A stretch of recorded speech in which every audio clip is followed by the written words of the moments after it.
You understand this? You're turning down. I am not turning down the money. I am turning down you. You get it? I want nothing to do with you. What's up, guys? It's your boy, Benny. So I've spent 15 years in Washington, D.C. I feel like I know a little bit about how the sausage is made, but every single day, the untold horrors of how our government is truly run continue to avail themselves to me. Like, for instance, today, I found out that the majority of the money that's being spent in Ukraine is actually going to D.C. lobbyists and to American companies. This is our federal government literally money laundering a war in order to enrich their buddies. People on the Republican side, people on the Democratic side, both equally guilty as hell. It is despicable.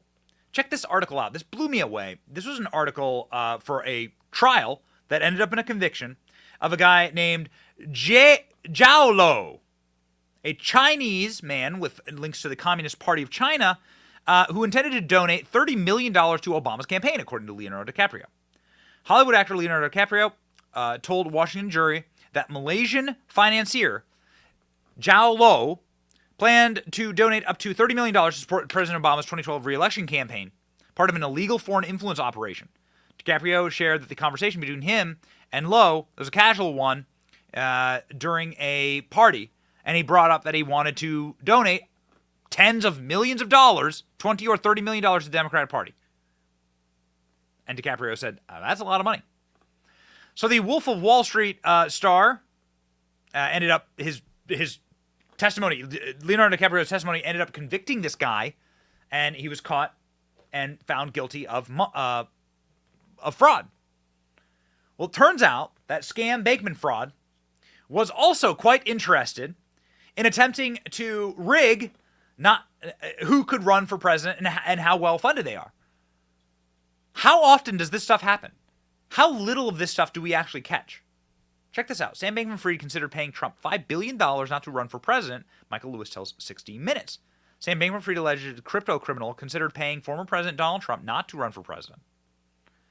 The author of this new book, tells 60 Minutes. Sam was not sure if the number came directly from Trump, he said in an interview. Well, I want to find out more about this. In an interview in 60 Minutes aired on Sunday, Lewis, the author of the book, said the FTX founder wanted to put a stop to a Trump White House run in 24 over fears that the former president would threaten democracy.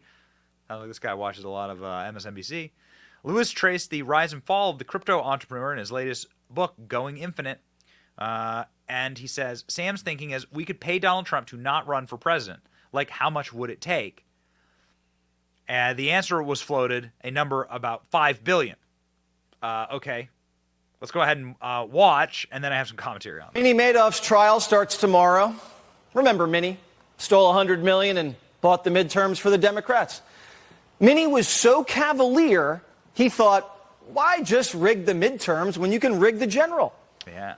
Michael Lewis reports in his new book that Minnie tried to bribe Trump. One of the most shocking passages in this book, I thought, came with this revelation that Sam had looked into paying Donald Trump not to run. That only shocks you if you don't know Sam. Sam's thinking we could pay Donald Trump not to run for president. Like, how much would it take? Did he get an answer? So he did get an answer. He was floated. There was a number that was kicking around, and the number that was kicking around when I was talking to Sam about this was $5 billion. Sam was not sure that number came directly from Trump. Why didn't this happen? Why didn't you follow through? Well, they were still having these conversations when FTX blew up. So why it didn't happen? He didn't have $5 billion anymore. So while Democrats were trying to bribe Trump not to run, China was bribing Joe to run. There you Got it. Joe Conch is a Fox News contributor. Why don't a bunch of billionaires maybe pony up some money to get Joe Biden not to run, Joe? That may happen given where he's polling at this point, Joe. Yeah, it definitely may happen. Scam Bankman-Fried paid Tom Brady $55 million for a week's worth of work. Tom Brady adored him. Uh-oh. Yikes. They made creepy videos together. I mean, look at this. Sam Bankman-Fried turned to the sports world to bring his FTX crypto scheme legitimacy and visibility.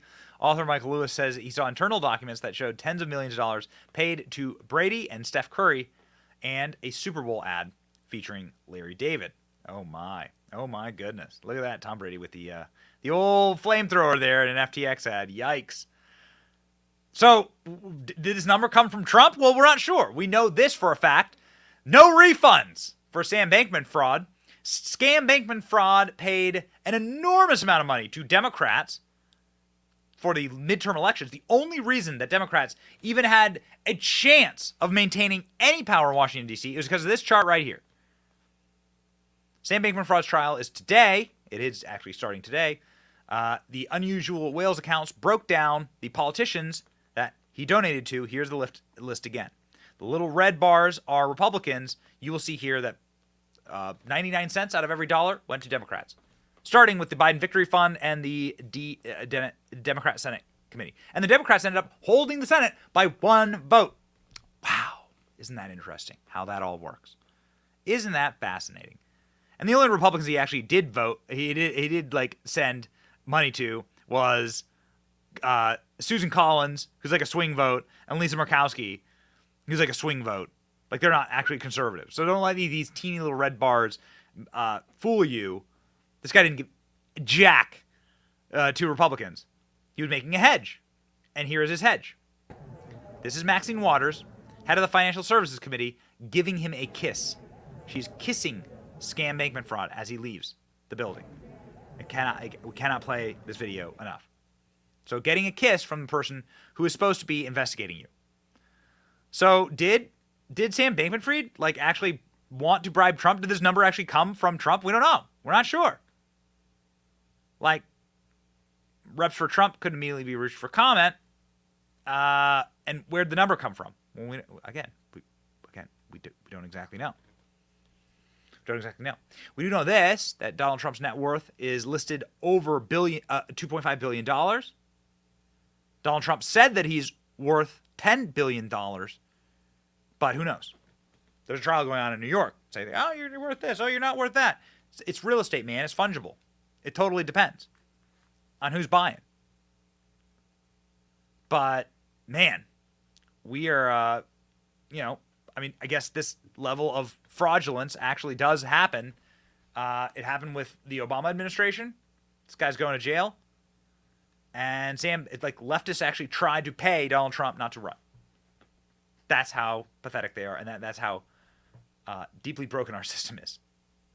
Tucker Carlson's take on Scam Bankman-Fried is a legendary one. It's that he will not face any consequences because he donated only to Democrats. But the main takeaway from the whole thing is that Sam Bankman-Fried isn't stupid. He knows he's bulletproof. He knows the Democratic Party and the SEC and his friend Gary Gensler won't touch him. So watch Sam Bankman-Fried explain that actually he's not very worried about criminal charges. How concerned are you about criminal liability at this point? So I don't think that, obviously I don't personally think that I have, but I think the real answer is that's not, it sounds weird to say, but I think the real answer is that's not what I'm focusing on. Look, I've had a bad month. This has not been a fun month for me, but that's not what matters here. I've had a bad month. It's all about me and my personal journey, but being held accountable by regulators, the Justice Department, the U.S. Congress, these are my friends. I paid for them. Boy, if there's ever been a clear window into the deep corruption we really need to get rid of if we're going to return to representative democracy, it's that right there. So Sam Bankman-Fried seems so confident that he's untouchable that he admitted in public to commingling funds between FTX, his crypto exchange, and a separate company he controlled. That's the kind of thing that regulators would normally care about, but in this case, for some reason, didn't.